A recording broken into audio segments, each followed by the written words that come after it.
నమస్కారం. ఘంటారావానికి స్వాగతం. ముందుగా ప్రధాన అంశాలు. ప్రసాద్ నియామకం, జవహర్ రెడ్డిని బదిలీ చేస్తూ ఉత్తర్వులు.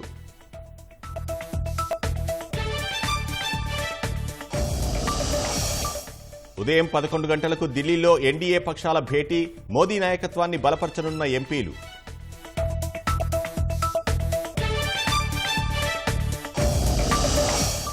కేంద్ర మంత్రివర్గంలోకి తెలుగుదేశం 2 నుంచి 4 పదవులు దక్కే అవకాశం.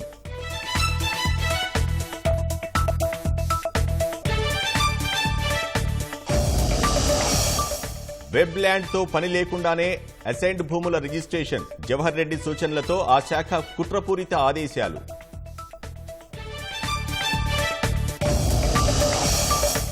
బుగ్గన హయాంలో నిర్మించిన ప్రభుత్వ భవనాలు జలమయం, నీట మునిగిన సచివాలయం, రైతు భరోసా కేంద్రం.